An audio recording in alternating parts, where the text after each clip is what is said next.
algebra 2, this is the answer that you gave. Okay, this here is an algebra 2 answer. You guys are not in algebra 2 anymore. All right, we are in Precalc. So we're going to give a Precalc answer. Because I could look at this and I could say, okay, well, you tell me all real numbers. You tell me infinite solutions. So I'm going to say, okay, well, if it's all real numbers, x equals 2 and y equals 1. 2 is a real number. 1 is a real number. But does that solution work? No, I'm seeing a couple heads shake. I got like 25 people on my screen. How come I'm only seeing like 2 heads move? Okay, that's better. No, that doesn't work, because if I plug it in and I do -4 times 2 plus 1, that does not equal 3, right? So yes, I have all real numbers, but there still has to be a relationship between the x and the y values that you're using, okay? So to represent that relationship, again, we're going to go above and beyond, and we are going to give now a Precalc answer. So Precalc answer, we're going to say, let x equal some number. I'm going to call that number a. And so a is a real number. So x can be all reals. Then what must happen is I know that -4 times x plus y has to equal 3. So I plug in that a there. -4a plus y has to equal 3. So that means that y has to equal 4a plus 3. So no matter what real number I pick for x, I can use that equation then to find the corresponding value for y so that it matches and it actually works. And so I take these two answers now, x equals a and y equals 4a plus 3.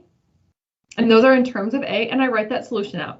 So I'm going to write it first in formal set notation. So formal set notation is our squiggly brackets, x comma y, because we write it as a coordinate, such that x comma y equals, my x is a, my y is 4a plus 3, and a is an element of the reals.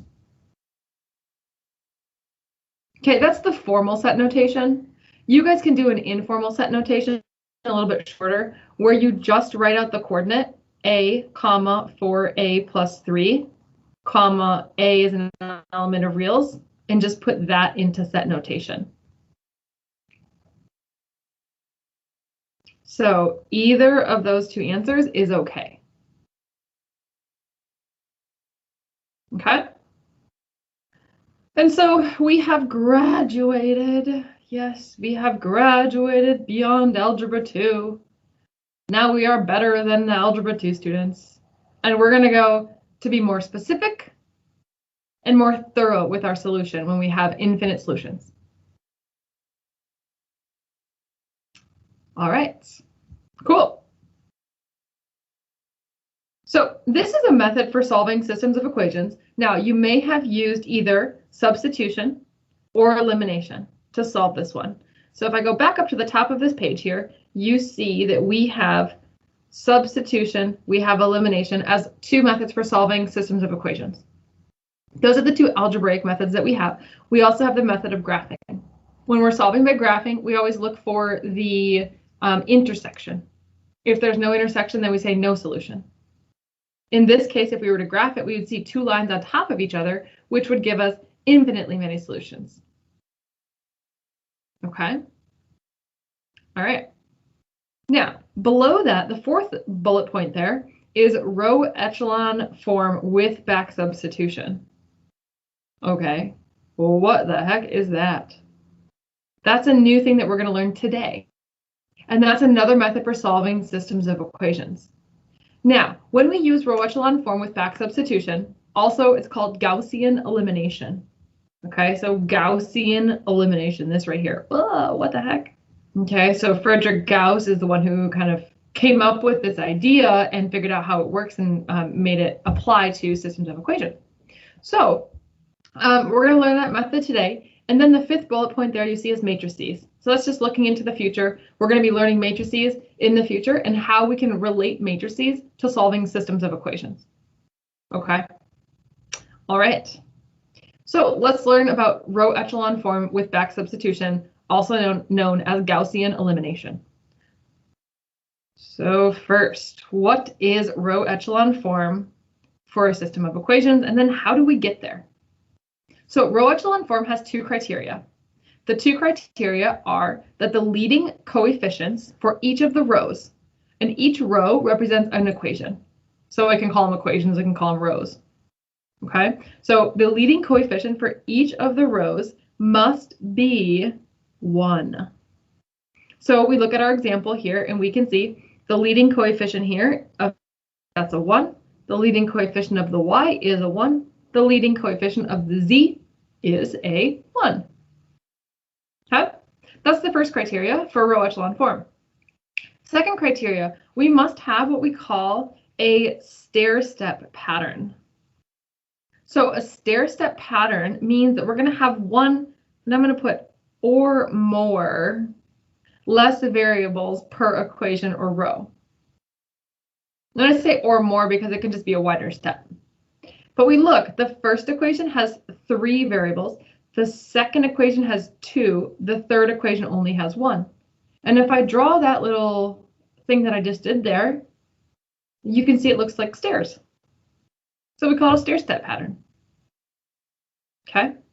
Now, it could be the case, let me throw another example in here, where we would have, let's say, let's go x plus 3y plus z minus w equals 5. And then I could have z plus 2w equals 8. And then I could have w equals 5. So this is a case where the second row has 2 less equations than the first. But it still follows that we have our leading coefficients of 1, 1, and 1. And then we have our stair-step pattern as well. It's just that one stair is a little bit longer than the others, but that's fine. Okay, cool. All right, so then the question is, well, the problem is not going to be given to you in this form. So how do we get the equations in the system into this form? Okay, and this is using this idea of elementary row operations. So what are elementary row operations? There are things you can do to get to row echelon form. So we have 3 things that are legal. Okay, don't do anything else because it's not going to be legal. So 3 things that are legal. We can interchange 2. That basically just means switch. Okay, so you can just switch 2 equations or rows. Let me just, here, we can just switch. Okay. Because, for example, in this example here, if this third row was up at the top, it wouldn't meet the stair-step pattern. So what I could do is I could just switch them and make it so it makes the stair-step pattern. Second thing we can do is we can multiply one equation or row by a non-zero constant. So if we want to get that leading 1, we could multiply something by the reciprocal of whatever that coefficient is. And that would give us what we need. The third thing that we have here is we can add a multiple of one equation or row to another. And so this method here, this is like elimination. Right, that's what we do in elimination, is we multiply something by a constant, and then when we add the equations together, we eliminate a variable. This kind of is that same idea, but just in a different format. Sanoja. Do the steps have to be going down, or could you put the one with the least variables on top? They have to be going down. Good question. Yeah, so your first row always has the most variables.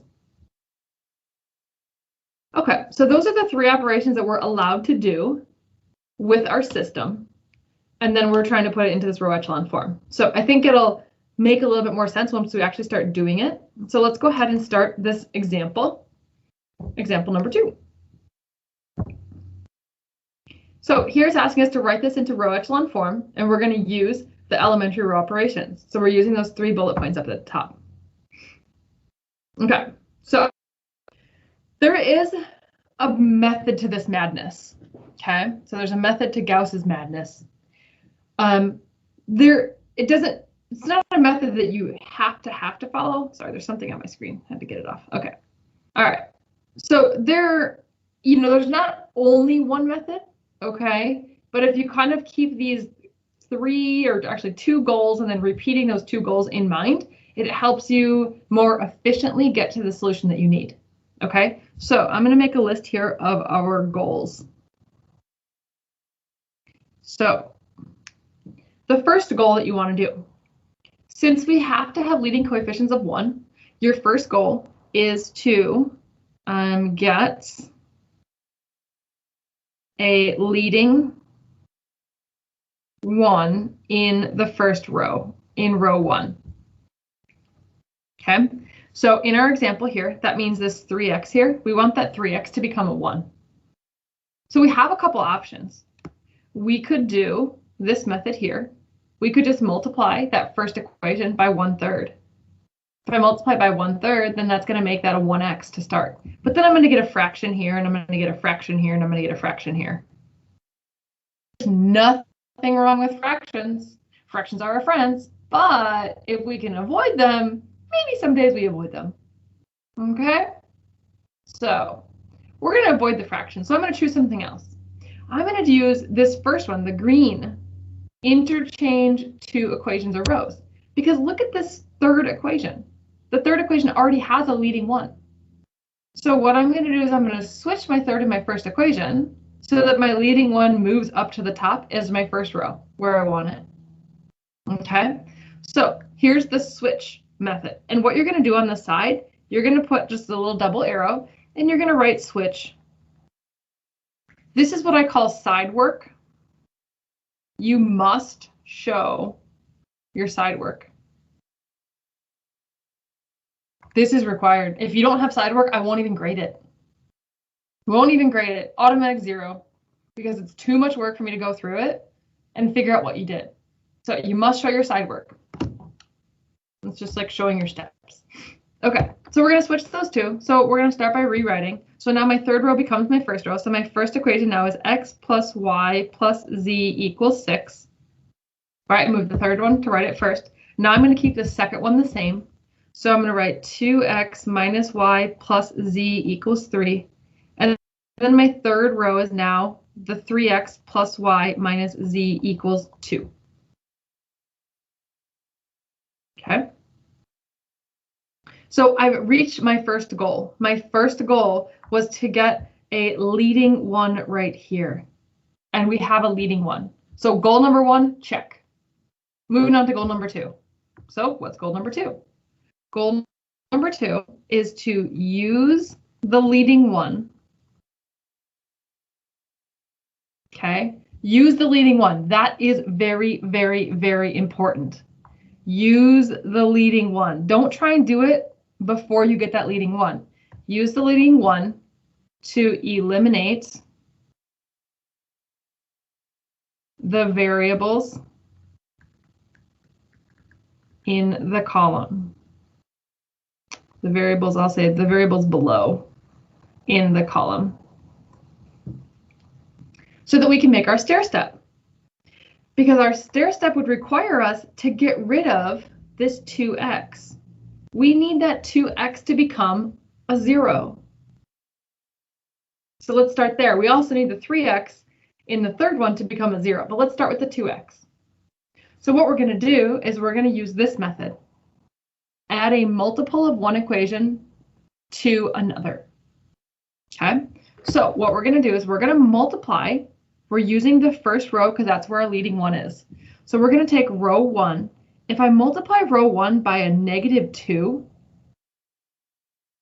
then when I add it to row 2, it's going to make that first term a 0, right? So if I take this x times -2 is -2x, plus this -2, that makes 0x. And that's what I want. Okay, so when you do that, I like to say that it will land, it lands in row 2. I get that question a lot. I was like, how do I know which row to put my answer in once I multiply and add? you always put it in whatever row you're adding to.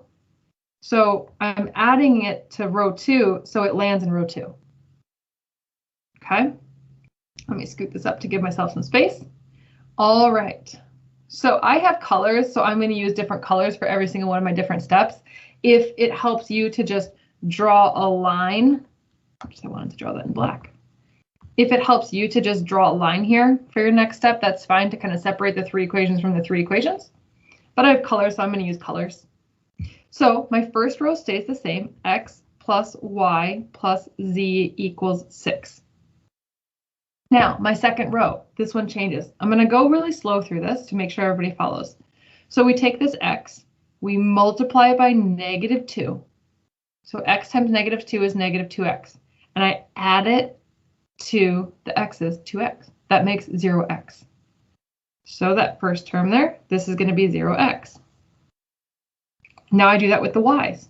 So y times -2, that's -2y, plus -y, that's -3y. So that y is now -3y. So -3y. Then I do the same thing with the z's. So 6 times oops, that's not the z. Z times -2 is -2z plus z is -z. So then I have minus z equals, then I do my constant, 6 times -2 plus 3 is -8. Is not -8. I did that 0 period. I said it was -8. Now I just finished up my day with saying it was -8. It should be -9, right? -9. Yeah. -9. Thank you. Okay. That's funny that I did that again. All right. So that's our row 2. Okay. All right. Row 3, nothing changes. So just rewrite row 3. 3x plus y minus z equals 2. Okay. All right, so now I eliminated and I made this into a 0, so that's good. So I turned this here into a 0x. What highlighter do I want? This one right here. So I'm done with that one. And I'm writing 0x right now so you guys can see it, but you can just leave it blank. Okay. And then now I need to do the same thing for the 3x right here. So again, I use my leading one row. So I take row 1 and I'm going to do something to row 1 times something, and I'm going to add it to row 3. Who can tell me what I should multiply row 1 by?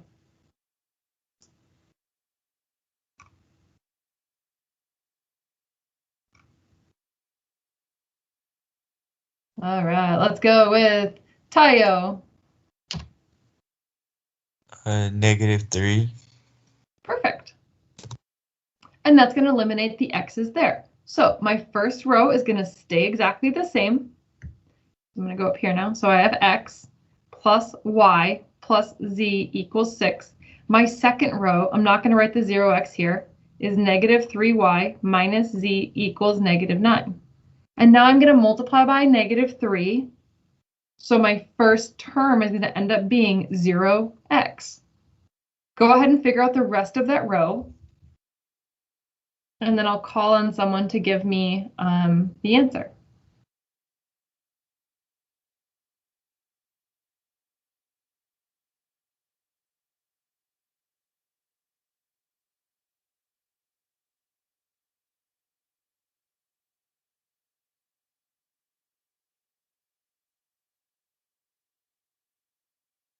All right, if you think you have an answer to the third row, go ahead and raise your hand and I'll pick somebody to give us the answer.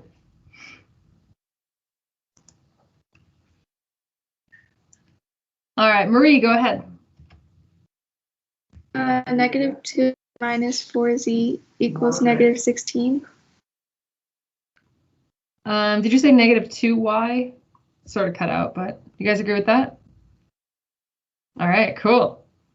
Okay, so we've met our second goal. Our second goal was to use the leading ones to eliminate the variables in the column below. So we've done that. We can see that our stair step is coming together. Okay. Now, all we're going to do is we're going to repeat that same process. So goal number 3 is to repeat goal 1 and 2 for column row 2. So column 2, row 2. Okay, so we get our leading one in row 2, and then we use that row 2 to make the zeros in column 2 below the leading one. So we need to turn this guy right here, this negative 3y, we need to turn that into a leading one. Now we have two options.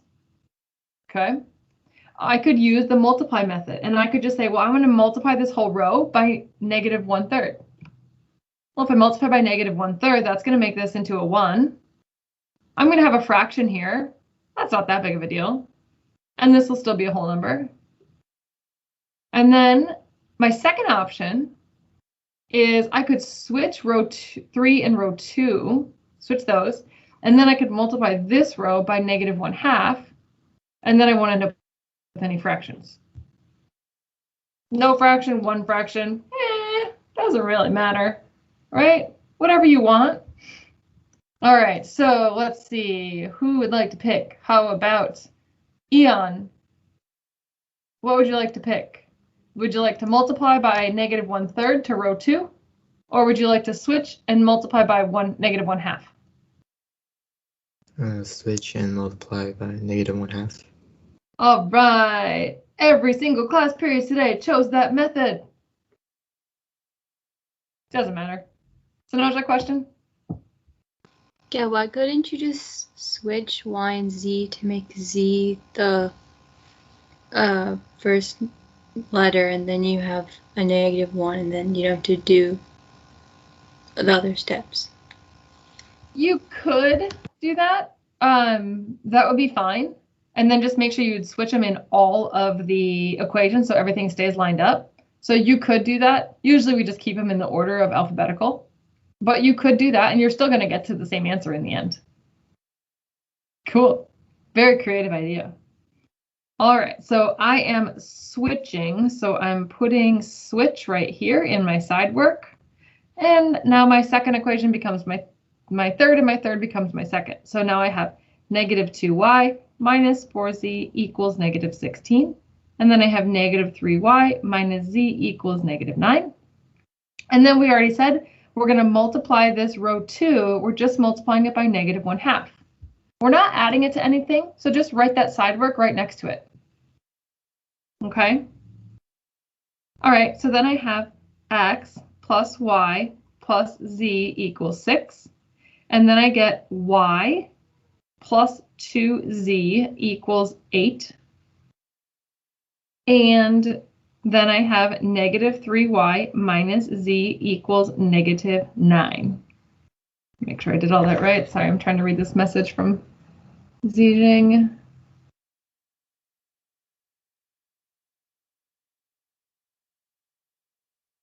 Okay.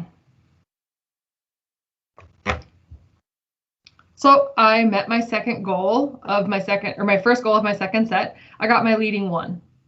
So I have my leading one in there. And now what I need to do is I need to zero out this one here. So I'm going to use row 2. Don't try and use row 1.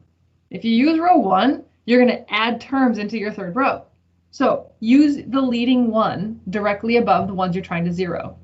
So who can tell me, what am I going to do with row 2 to make that negative 3y into a 0 for row 3?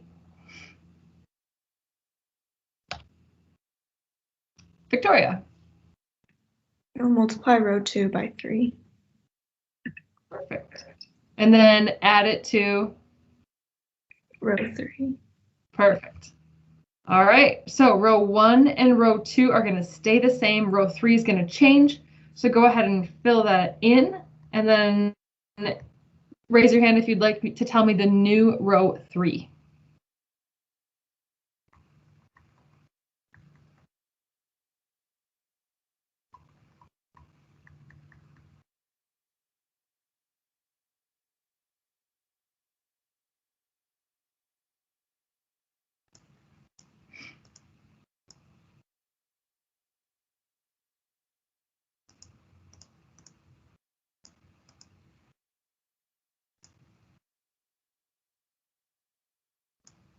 Rachel, go ahead. 5z equals 15. All right. So we can see we have our perfect stair step. The only thing we're missing is our last leading one.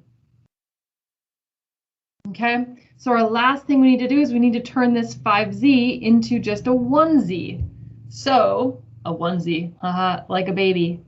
Babies wear onesies. Adults wear onesies too. Raise your hand if you have a onesie. I mean, like onesie pajamas, no? I have a penguin. I have a penguin onesie. Yeah, I love it. Okay. So what am I gonna do there? Let's see. Amelia, go ahead. Multiply the equation by 1/5. Perfect. And even though that's so simple, we still write it on the side so that I can still see exactly what you're doing. Our first equation stays the same. Our second equation stays the same. Our third equation now has a leading one.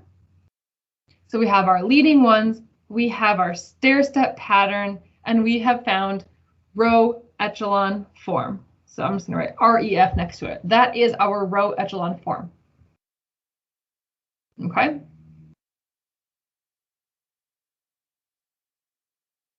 All right. So that's the first piece. That's the first sentence. It says write in row echelon form using elementary row operations. So we're done with the first half. Then it says then back substitute to solve for, or back substitute to solve, also called Gaussian elimination. So back substitution is literally just substitution. Well, we already know this tells us that z is equal to 3, right? So we take that z equals 3, and all we're going to do is we're going to plug it into here, and then we can solve for y. So our back substitution is just substitution. Okay, so we already know that z equals 3 from the third row. And so then I plug that in to y plus 2 times z equals 8. Okay, well, I plug in my 3 there, not a z, plug in a 3. So then I get y is equal to 2. Okay, well, then I take that y and that z and I use the first equation. So x plus y, which I know is 2, plus z, which I know is 3, equals 6, according to the first row. So then I get x is equal to 1. So this is row 3. The green equation is from row 2, and the pink equation is the equation from row 1. And I just substituted. So now I know that z equals 3, right? Z equals 3, y equals 2, x equals 1, and I just write out my answer. So my answer is simply in as a point, so 1, 2, 3, and then we put set notation around it because it is a solve problem. And there is our answer.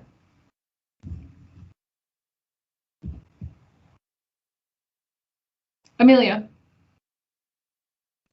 I was just wondering that, like, during homework and tests and stuff, can we combine steps as long as we show, like... I'm going to actually show that on the next problem. Oh, okay. Thank you. You're welcome.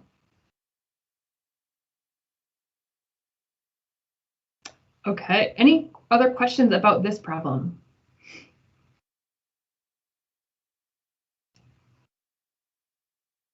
Alrighty. Okay, so then let's jump from number 3. I want to jump to number 4, and we're going to come back to 3. I decided last period that it was better to talk about 4 first and then do number 3, because there's a connection that I want to mention. Okay, so number 4. What happens if we have more variables than we have equations? Okay, so we can see in this problem that we have 3 variables, but only 2 equations. Okay, so more variables than equations. What do we have to do now? this is going to be similar to what we did at the very beginning when we had infinite solutions. So when we have more variables than equations, if we think about this geometrically, when we have the 3 variables there, that x, that y, and that z, that's going to represent a plane. And then the just the 4x and the z, that's just going to represent a line. Okay. So we're looking at what we have here, and do these intersect? How do they intersect? All right. So since we're missing a variable, we're going to do the let step. So we're going to say let something equal a, where a is an element of reals. And we can choose if we want x or y or z to equal a. It actually does not matter. You can get an answer with all 3. The answer will be the same for all 3, but it'll look different. Okay, same, but different. Have you guys heard that saying, same, but different? Oh, a couple of people. Okay, I was traveling in Southeast Asia, and everywhere we went, that was the thing. It was same, but different. And like there was even like places sold shirts that said same, but different on them. And it was just like the saying. It was like a couple of years ago. Apparently it either never made it to the US or just, I guess, yeah, because it's new. I never heard it until we went there. So if you travel in Southeast Asia, you're probably going to hear that phrase. Same, but different. Meaning, yeah, they're the same, but maybe it's a different method to get there, right? You can drive to school probably lots of different ways from your house. Same, but different. You get to school, but you took different ways. Okay, so we can choose if a is going to equal the x, the y, or the z. It doesn't actually matter. Your answers might look different. If you choose x, your friend chooses y, and your other friend chooses z, your answers will look different. They will represent the same thing.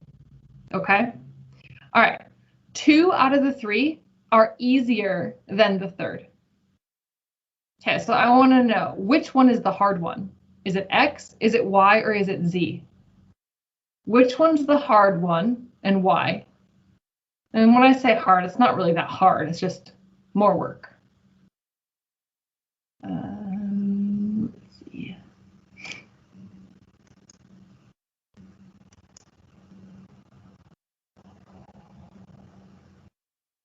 Let's go with Lindsay. Why? Because there's 2 more variables in that equation. Perfect.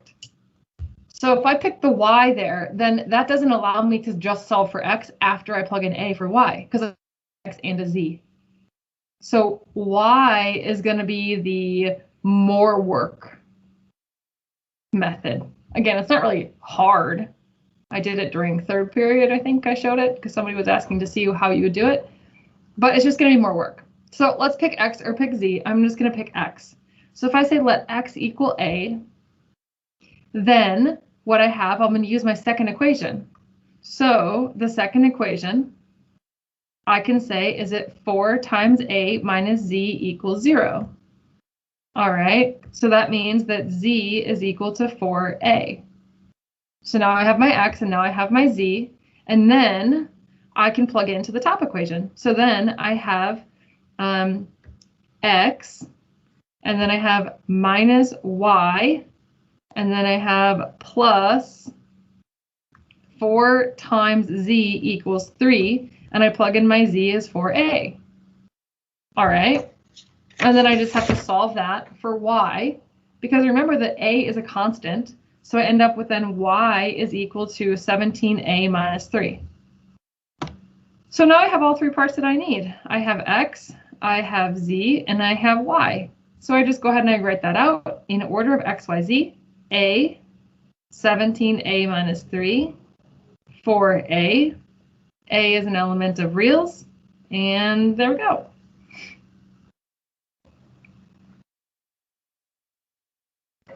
So that's what happens when we have more equations than more variables than we have equations.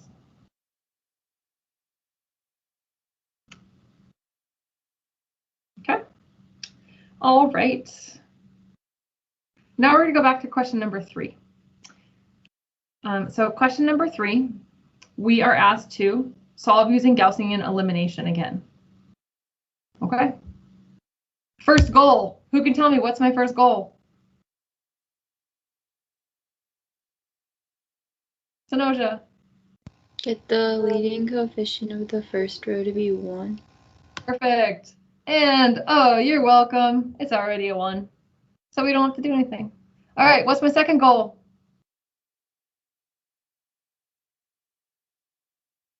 Erica. Use the leading 1 to eliminate the variables below in the column. Very good. So I want to eliminate the 2x and the 3x. So this is where I'm going to show you that you can do multiple steps in one. Okay, so let me just move this guy out of the, oh boy. Let me just move this guy out of the way.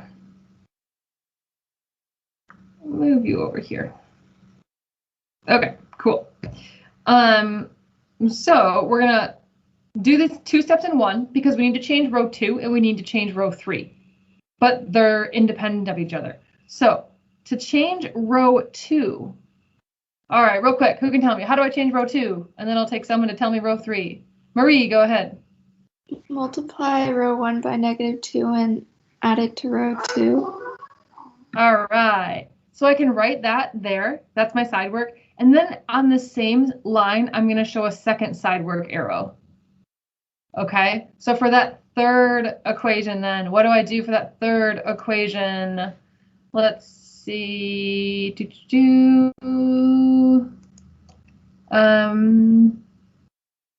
Maple. Do you multiply the first row by -3 and then add that to row 3? Perfect. All right, so guys, go ahead and do that. And Miss Slattery, Yes, James. in the pink, shouldn't it say row 2? Oh, yes, thank you. That should be row 2. Thank you. So our row 1 stays exactly the same, nothing changes. And when somebody gets row 2, raise your hand and I'll have you tell me. And then I'll take a volunteer to tell me row 3.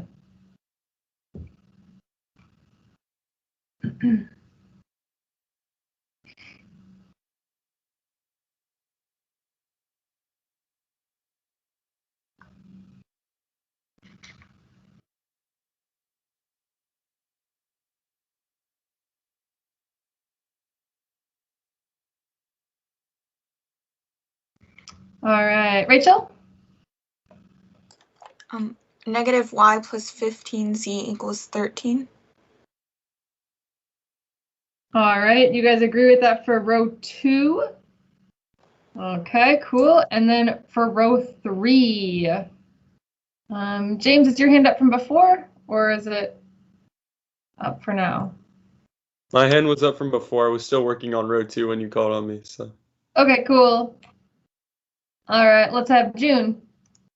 I got y minus 15z equals -13. Okay, cool. So those look good to me. Okay, so we've met our first goal. We have our leading 1 in column 1. We've eliminated everything below. So now we're looking for a leading 1 in row 2. So how could we do that? Anybody have an idea? Elizabeth. Multiply row 2 by -1. All right, row 2 times -1. Perfect. So then I have row 1 stays the same. And then these, I'm just going to change the signs. And then row 3 stays the same. Miss Slattery, for the first equation, you put down -7y. Shouldn't it be -7z? Yes, thank you. And also for the, yeah. Thank you. I'm trying to rush. All right. So we have our leading 1. Now we need to make zeros below that leading 1. So who can tell me my next step?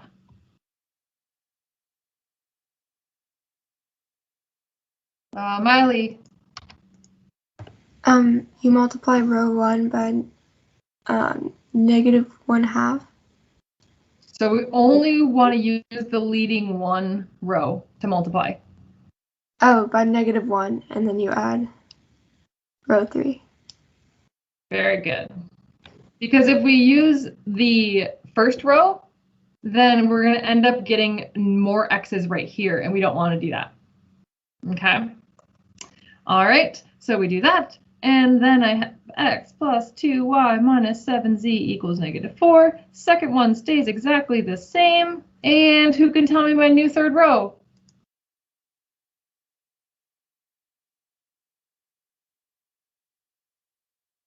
James. -y plus 15z equals 13. Oh, you have to add the third row. Yeah, so add it then. Recalculate that and then add it. Something weird is going to happen. It's 0. 0 equals 0. Ah! So we have a row of zeros. That row of zeros has to be at the bottom. I can't remember if I told you guys that before. I think I did. Maybe not. No? Okay. Forgot to tell you guys that. But the row of zeros has to be at the bottom. Okay? And so row of zeros must be at the bottom because otherwise the stair step doesn't work. Okay? And that's why it has to be at the bottom. But now we basically we kind of are just looking at that we have these two equations. And guess what? How many equations do we have? 2. How many variables do we have? Good. So we have more variables than equations. So we do exactly what we did in number 4. So just like we did in number 4, we're going to say let something equal A. We can choose anything here. The one you don't want to pick or that's going to cause more work is X. Okay, so I'm going to pick, let Z equal A. And A is an element of reals.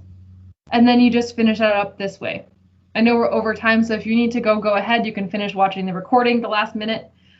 If you want to stay, then you can stay. And I will finish it. So if you're leaving, bye. All right, so Z equals A. And so we just plug that in to the second equation, right? So row 2 equation, we would get y minus 15 times A equals -13. Plugging in that Z equals A. And so we end up with y is equal to 15a minus 13. And then using our first row equation, we have x plus 2 times this y. So I plug in 15a minus 13 minus 7 times the z, which is just a, equals -4. And then I get x is equal to -23a plus 22. And then I just write that out in order of x comma y comma z. So parenthesis, -23a plus 22. Y is 15a minus 13, and z is a. A is a real number. And set brackets. And we're done.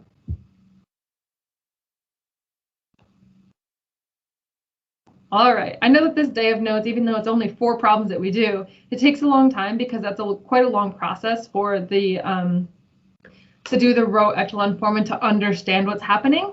Okay, but it gets much faster once you understand what's happening. You're like, okay, doing this is much quicker once you start to kind of see the process and visualize what's happening. We did not get to going over the 7.1 and 7.2 lesson today. So I'm going to, or 7.1, 7.2 homework that you guys did last night. So we'll go over that tomorrow. I will just post the answers into the announcements channel. So I'll just post a screenshot of the answers to that. You can check the answers. And if you want to rework